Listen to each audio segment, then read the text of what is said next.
सब कैसे हो? आई होप सो कि आप सब अच्छे हो। एग्जाम पॉइंट में आप लोग का स्वागत है। एग्जाम पॉइंट की तरफ से आप लोगों के लिए सीडीपीओ का सेट प्रैक्टिस करवाया जा रहा था, यानी बीपीएससी ने जो सीडीपीओ के एग्जामिनेशन 2005 में लिया था, मैंने उसका सेट प्रैक्टिस करवाई थी, जिसमें मैंने 86 क्वेश्चन ऑलरेडी करवा दिया है। आप लोग मेरे चैनल एग्जाम पॉइंट पर जाकर प्लेलिस्ट में देख लीजिए, आपको पता चल जाएगा। और आज मैं जो 2005 में जो सीडीपीओ का एग्जामिनेशन हुआ था उसमें 86 क्वेश्चन से करवाने वाली हूँ। तो चलिए हम लोग देखते हैं कि सीडीपीओ का जो एग्जाम 2005 में हुआ था उसमें किस तरीके से क्वेश्चन 86 में पूछे गए हैं। तो देखिए सीडीपीओ का जो एग्जामिनेशन हुआ था उसमें 86 में जो क्वेश्चन पूछे जा रहे हैं मैं आपको बता देती हूँ। देखिए पूछा जा रहा है कि 1947 में भारतीय राष्ट्रीय कांग्रेस के अध्यक्ष थे। इसमें पूछा जा रहा है कि 1947 में जो भारतीय राष्ट्रीय कांग्रेस के अध्यक्ष कौन थे। तो मैं आपको इसका आंसर बताती हूँ। इसका आंसर हो जाएगा ए, यानी जेबी कृपलानी। देखिए मैं इसके बारे में थोड़ा सा आपको फैक्ट्स बता देती हूँ जो आप लोगों के लिए बहुत ही इंपॉर्टेंट होगा। तो देखिए भारतीय राष्ट्रीय कांग्रेस का ये 54वां यानी कि 54वां अधिवेशन 1946 में मेरठ में हुआ था, जिसकी अध्यक्षता जेबी कृपलानी ने कर रहे थे। तो इसको आप ध्यान रखिएगा। अब आगे देखिए नेक्स्ट इसमें पूछा जा रहा है आपसे कि निम्नलिखित में से कौन से भारतीय नियोजन का एक उद्देश्य नहीं है। जब भी मैंने आपको बताया कि जब भी नहीं आए तो एक राउंड कर दीजिए ताकि आपको पता चल जाएगा हाँ कुछ इंपॉर्टेंस पूछा जा रहा है। तो देखिए इसमें पूछा जा रहा है कि को भारतीय नियोजन का एक उद्देश्य नहीं है। तो क्या नहीं है? तो देखिए जनसंख्या की वृद्धि, ये जनसंख्या की वृद्धि ये भारतीय नियोजन का उद्देश्य नहीं है। अब आगे देखिए नेक्स्ट क्वेश्चन में पूछा जा रहा है किस इकाई का मूल्य कागजी स्वर्ण यानी पेपर गोल्ड के रूप में जाना जाता है। तो देखिए यूरो डॉलर, SDR या GDR या पेट्रो डॉलर। तो देखिए इसका जो 89 का जो आंसर हो जाएगा आपका ऑप्शन सी हो जाएगा, यानी कि SDR हो जाएगा। आप इसको अच्छे से समझने के लिए इंग्लिश में भी लिख दीजिएगा SDR। अब आगे चलिए नेक्स्ट क्वेश्चन देखिए 90 में पूछा जा रहा है कि निम्नलिखित कथनों में से कौन सा कथन सही नहीं है। तो देखिए निम्नलिखित कथनों में से कौन सा कथन सही नहीं है। तो मैं आपको बता देती हूँ, इसका आंसर ए हो जाएगा, यानी कि मानव विकास रिपोर्ट विश्व बैंक के द्वारा एक आधिकारिक रूप से जारी किए जाने वाला वार्षिक प्रकाशन है। ये सही नहीं है क्योंकि यहाँ फिर से नहीं पूछा जा रहा है, तो आप राउंड कर दीजिएगा। तो यहाँ ये मानव विकास रिपोर्ट विश्व बैंक के द्वारा एक आधिकारिक रूप में जारी किए गए जाने वाला वार्षिक प्रकाशन नहीं है। बाकी जो 3 ऑप्शन है वो सही है। अब आगे देखिए नेक्स्ट क्वेश्चन में पूछा जा रहा है कि विश्व व्यापार संगठन यानी WTO के मंत्री स्तरीय अगली बैठक में वर्ष 2006 में होगी।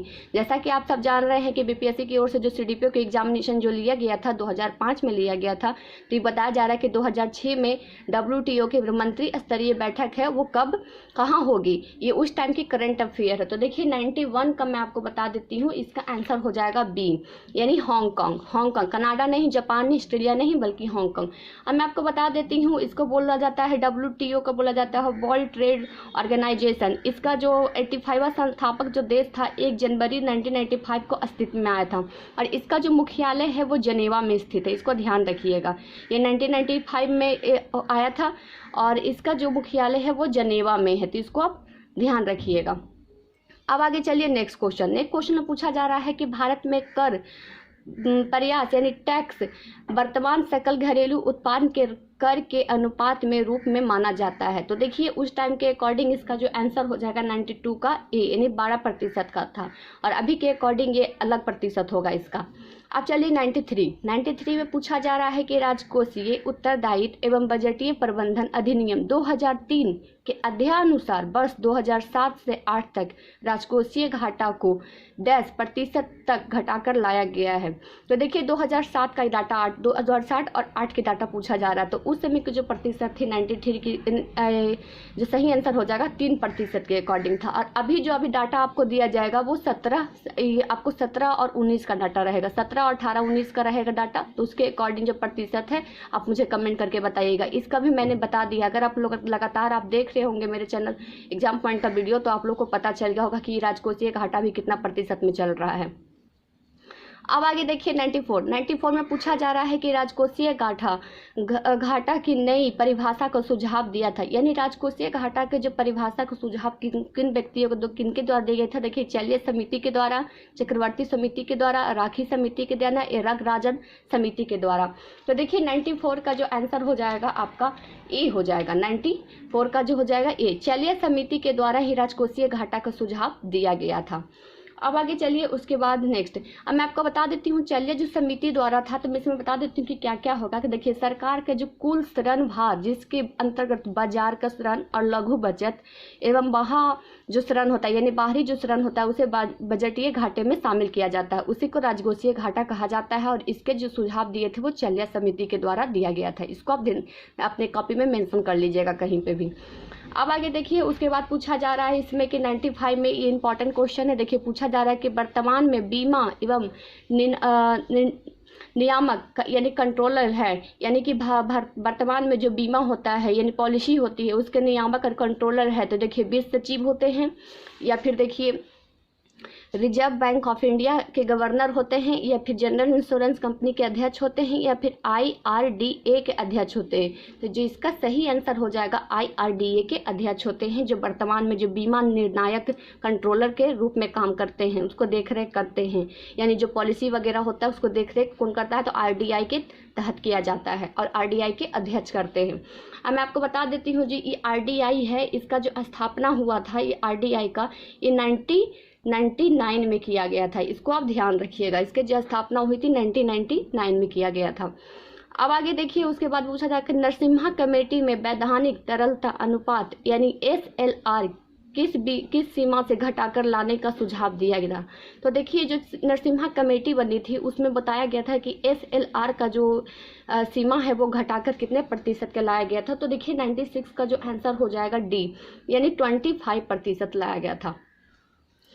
अब आगे देखिए नेक्स्ट क्वेश्चन में पूछा जा रहा है कि भारत ने वर्ष 2002 से 2003 में भुगतान संतुलन के चालू खाता के घनात्मक रिकॉर्ड प्राप्त किया है।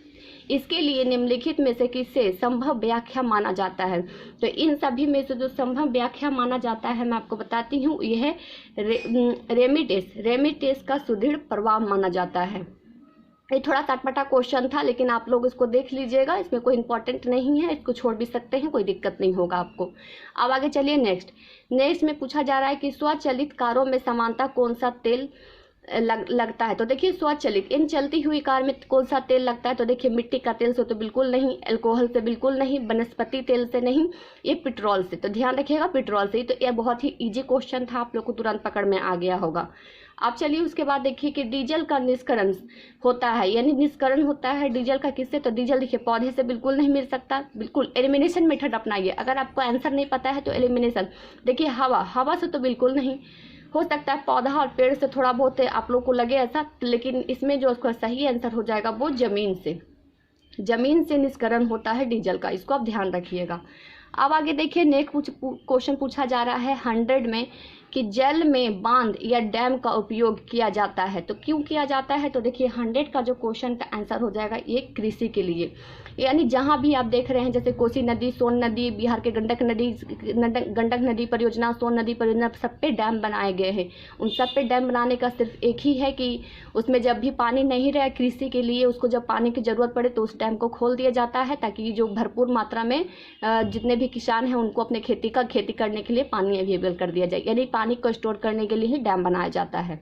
अब आगे देखिए उसके बाद 12मासी नदियाँ में जल कहाँ से आता है। तो देखिए जो 12मासी नदियाँ होता है, सबसे पहले तो आप इसको समझ लीजिए कि जितने भी उत्तर बिहार की जो नदियाँ होंगी, मैं बिहार का करवा रही हूँ, इंपॉर्टेंट है तो इसलिए मैं बिहार का बोल रही हूँ, लेकिन आपको समझिए जितना भी उत्तर की नदियाँ होंगी, उत्तर से आने वाली नदियाँ होंगी, वो हिमालय से निकलने वाली नदियाँ होती हैं। हिमालय जो बर्फ रहता है, यानी बर्फ से जो बर्फ पिघलती है वही पानी नदी में आकर रुक जाती है, तो उसी के 12मासी नदियाँ कहते हैं। तो देखिए जो 12मासी नदियाँ हैं बिहार के अकॉर्डिंग मैं बता रही हूँ, तो वो बिहार के अकॉर्डिंग आपका हो जाएगा गंडक नदी, बूढ़ी गंडक, कोसी नदी, महानंदा, ये सारी की नदियाँ बिहार के उत्तर बिहार की नदियाँ हैं, तो आप इसको ध्यान रखिएगा। तो देखिए जो 12 मासी मैंने अभी आपको बताया कि उत्तर बिहार की नदियाँ हिमालय से निकलने वाली है, यानी बर्फ पिघलेगी, जो पानी बनेगा उसी से वो 12 मासी नदियाँ में आके गिरेगा और हमेशा ही वो पानी भरा रहता है, उसमें कभी भी सूखा नहीं होता है। तो इसका जो सही आंसर हो जाएगा 101 वो बर्फ के पिघलन से। अब आगे देखिए 102 में पूछा जा रहा है जस्ते यानी कि जिंक से बनता है, क्या बनता है? तो देखिए विद्युत बैटरी बनता है, बम बनता है, फर्नीचर बनता है, इस्पात बनता है। तो इसको जो सही आंसर हो जाएगा BSC हो जाएगा, यानी विद्युत बैटरी बनाया जाता है। अब आगे देखिए उसके बाद पूछा जा रहा है कि यूरेनियम में से निम्न में से क्या बनता है? तो यूरेनियम से निम्न में से क्या बन सकता है? चम्मच बन सकती है, बिजली बन सकती है, या फिर दवाइयाँ बन सकती है, पैसा। तो बिल्कुल एलिमिनेशन मेथड अपनाइए। पैसा बिल्कुल नहीं हो सकता, बिल्कुल बहुत ही डिफरेंट है। दवाई बिल्कुल नहीं हो सकता, चम्मच बिल्कुल नहीं हो सकता, तो बच गया क्या? तो बिजली। तो यानी कि बिजली सही है। यूरेनियम में से क्या बन सकता है? तो बिजली बन सकती है।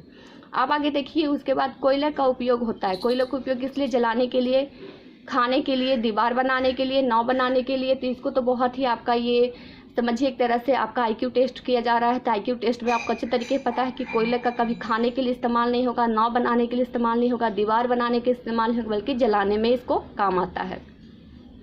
अब देखिए इसे पूछा जा रहा है कि हीरा के अपर रूप है। तो हीरा के जो अपर रूप है, तो देखिए हीरा का जो अपर रूप हो जाएगा 105 का सही आंसर हो जाएगा कार्बन। सोने का नहीं, चांदी का नहीं, मिट्टी का नहीं, बिल्कुल भी बहुत ही डिफरेंट ये देखिए ऑप्शन दिया हुआ है। सही आंसर है कार्बन का। अब देखिए इसका मैं आपको आंसर बता देती हूँ थोड़ा सा आप लोग के लिए, तो थोड़ा सा अच्छा रहेगा आपको।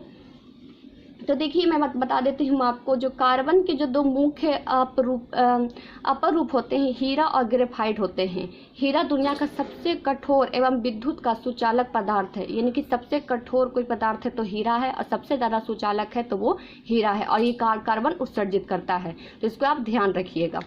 अब नेक्स्ट देखिए उसके बाद 106 में पूछा जा रहा है कि चेचक की टीका कहाँ से प्राप्त होता है? तो चेचक जो टीका होता है, जिसको स्थानीय लैंग्वेज में कहीं भी छोटी माता, बड़ी माता के नाम से जाना जाता है। तो देखिए ये पेड़ों से या रासायनिक अभिक्रिया से, या भेड़ों से, या फिर जमीन से। तो देखिए इसका जो सही आंसर हो जाएगा C, यानी कि भेड़ों से होता है। पेड़ से नहीं, रासायनिक अभिक्रिया से नहीं, जमीन से नहीं, बल्कि भेड़ों से पाया जाता है चेचक के टीका का इलाज। अब आगे देखिए उसके बाद 107 में पूछा जा रहा है, ये बहुत इंपॉर्टेंट क्वेश्चन है आप लोग के लिए। 107 बहुत ही छोटा है लेकिन बहुत इंपॉर्टेंट है। तो देखिए पूछा जा रहा है कि स्टीम इंजन कैसे चलता है? तो जो स्टीम इंजन है, जाहिर सी बात है स्टीम पूछा जा रहा है आपसे, तो स्टीम इंजन कैसे चलेगा? तो ऊष्मा से चलेगा, यानी भाप से चलेगा। मैं आपको बता देती हूँ, देखिए ये एक व्यक्ति थे जिनका नाम था आपको मैं बता देती हूँ, इनका नाम था थॉमस सेवरी इनका नाम था, थॉमस सेवरी इनका नाम था, जिन्होंने ही यह स्टीम इंजन का आविष्कार जो किया था 1698 में किया था। ये 1698 में किया था ये थॉमस सेवरी। ये एक अपने रोज़मर्रा ज़िंदगी के लिए एक गाड़ी बनाए थे जो स्टीम इंजन, यानी कि जो भाप से चलती थी। फिर धीमे धीमे ये प्रचलन होते चला गया और आगे चल के बहुत ही ज़्यादा मार्केट में मिलने लगा। तो ये स्टीम इंजन का जो है ये थॉमस सेवरी ने इसका बनाया था, और कब? तो 1698 में। इसको आप ध्यान रखिएगा। अब देखिए उसके बाद पूछा जा रहा है 108 में कि वातानुकूलन यंत्र किस कारण ठंडक महसूस होता है? तो देखिए इसको जो सही आंसर हो जाएगा 108 का ये A हो जाएगा, यानी गैस के दबाव एवं मुक्त करने से, गैस के दबाने एवं मुक्त करने से ही वातानुकूलन यंत्र का ठंडक पहुंचाती है। अब आगे देखिए नेक्स्ट 109 में पूछा जा रहा है कि ट्यूबलाइट के प्रकाश किस पर निर्भर रहता है? तो ट्यूबलाइट का जो प्रकाश है वो निर्भर रहता है किस पे? तो मैं आपको बता देती हूँ 109 का जो आंसर हो जाएगा B, यानी कि ट्यूब एवं ठोस धातु के प्रतिदीप्त से होता है। अब देखिए इसमें पूछा जा रहा है 110 में कि पंखे की रफ्तार किस पर निर्भर रहती है?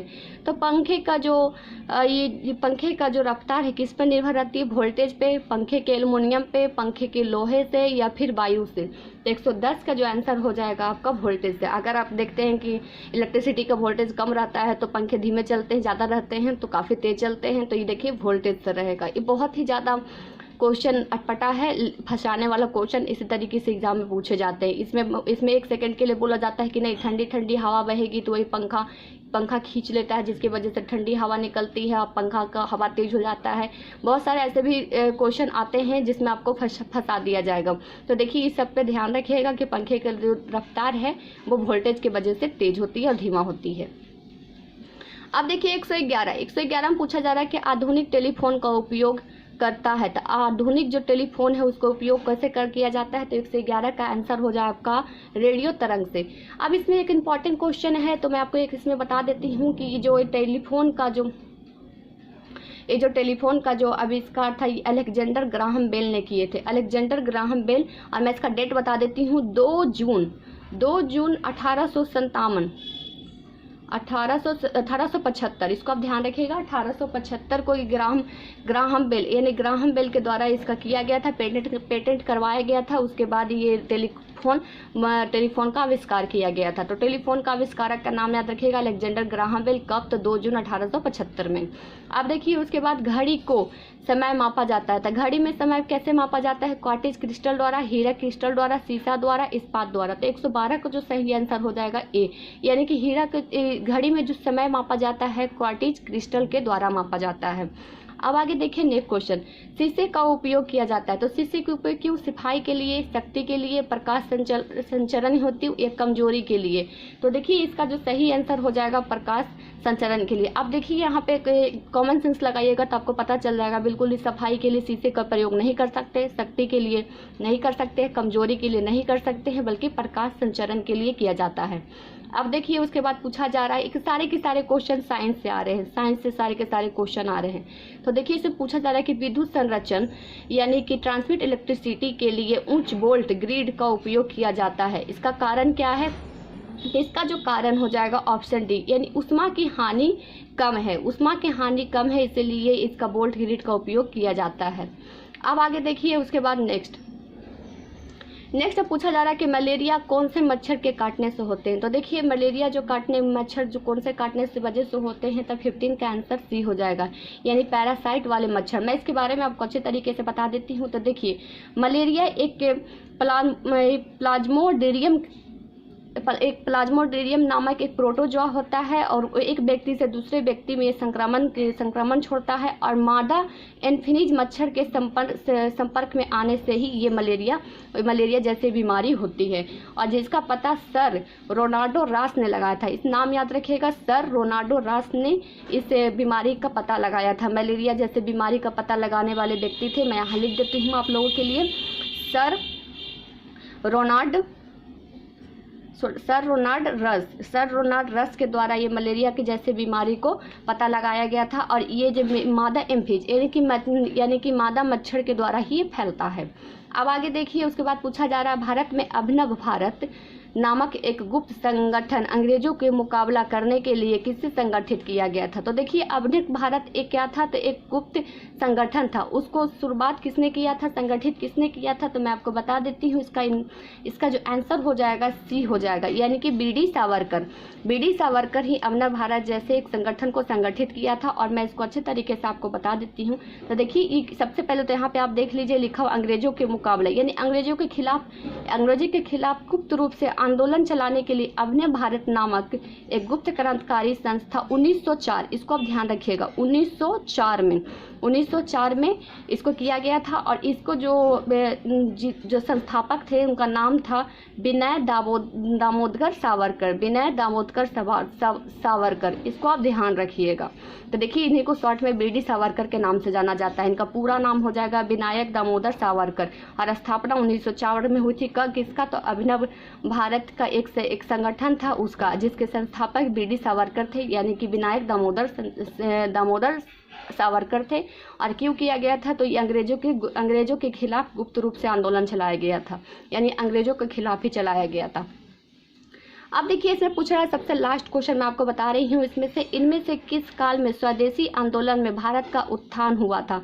तो देखिए 117 को जो सही आंसर हो जाएगा ऑप्शन बी, यानी कि बंगाल के विभाजन के विरोध में ही ये स्वदेशी आंदोलन शुरू हुआ था। तो मैं आपको बता देती हूँ कि लॉर्ड कर्जन द्वारा 20 जुलाई 1905 को बंगाल विभाजन की घोषणा की गई। ध्यान रखिएगा, यहाँ पे मैं आपको डेट बता देती हूँ, 2 जुलाई 1905। कब हुआ था ये बंगाल विभाजन? तो 1905 में। कब? तो 20 जुलाई को। और उस समय जो गवर्नर थे लॉर्ड कर्जन हुआ करते थे। तो देखिए लॉर्ड कर्जन के द्वारा 20 जुलाई 1905 को बंगाल विभाजन की घोषणा करने के बाद पूरे देश के विरोध में एक लहर दौड़ गई थी। और फिर उसके बाद नेक्स्ट जो हुआ था 16 अक्टूबर 1905। 16 अक्टूबर 1905 को प्रभावी हुआ। इसके लिए 7 अगस्त 1905 को कलकत्ता के टाउन हॉल, कलकत्ता में तो हुआ था लेकिन कलकत्ता के टाउन हॉल में स्वदेशी आंदोलन को प्रारंभ की गई थी। तो ध्यान दीजिएगा, यह जो हुआ था कलकत्ता के टाउन हॉल में स्वदेशी आंदोलन शुरू किया गया था। कब? तो ये 7 अगस्त 1905 को। पहले 20 जुलाई 1905 को बंगाल विभाजन हुआ, फिर 16 अक्टूबर 1905 को प्रभावी पूरे देश में हो गया, फिर उसके बाद 7 अगस्त 1905 को कलकत्ता के टाउन हॉल में स्वदेशी आंदोलन शुरू हो गया था। तो इसको आप ध्यान रखिएगा, ये बहुत ही इंपॉर्टेंट है। इसमें एक नहीं बल्कि 3 से 4 क्वेश्चन पहले आप समझ लिए। मैं एक बार फिर से आप लोग के लिए रिपीट कर देती हूँ। देखिए, सबसे पहले ये लॉर्ड कर्जन के द्वारा जो बंगाल विभाजन हुआ था 20 जुलाई 1905 को, पहला पॉइंट। दूसरा पॉइंट हो जाएगा इसका पूरी तरीके से भारत में प्रभावी कब हुआ था? तो 16 अक्टूबर 1905 को। और इसका जो विभाजन यानी स्वदेशी आंदोलन की जो शुरुआत हुआ था वो 7 अगस्त 1905 को। कहाँ हुआ था? तो इसको ध्यान रखिएगा, कलकत्ता के टाउन हॉल में हुआ था। यानी एक नहीं बल्कि 6 क्वेश्चन आप एक ही क्वेश्चन में सॉल्व कर लिए। तो इसको इस सब को आप अपने नोट कॉपी में जरूर लिख लीजिएगा। तो चलिए, आज के लिए मैं आपको सीडीपीओ के सेट प्रैक्टिस में बस इतना ही। कल फिर जो नए सीडीपीओ के सेट प्रैक्टिस रहेगा इसके आगे का क्वेश्चन मैं आपको बताऊंगी। देखिए, मैं आपको एक चीज़ बता देती हूँ, सेल्फ प्रैक्टिस करना बहुत ज़रूरी है, क्योंकि अगर आप जितना भी आप पढ़ाई किए, प्रिपरेशन किए हैं, वो सेल्फ प्रैक्टिस में ही आपका दिखता है।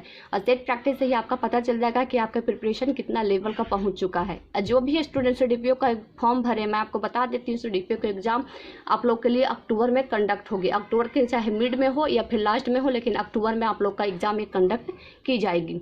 तो सीडीपीओ का जो सेट प्रैक्टिस मैं करवा रही हूँ, प्रीवियस सेट का क्वेश्चन पेपर है, आप लोग देख लीजिए किस लेवल का क्वेश्चन पूछा जा रहा है एग्जामिनेशन में।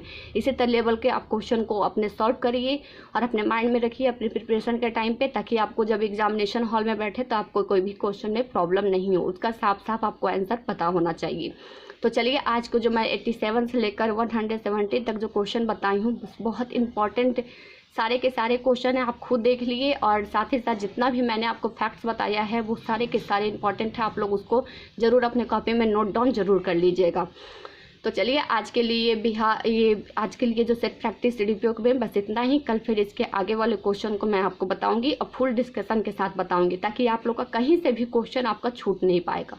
तो चलिए, आज के लिए सीडीपीओ एग्जामिनेशन के सेट प्रैक्टिस में बस इतना ही। कल फिर नए इसके क्वेश्चन और नए सेट प्रैक्टिस के साथ आपसे मुलाकात होगी। Thank you so much friends.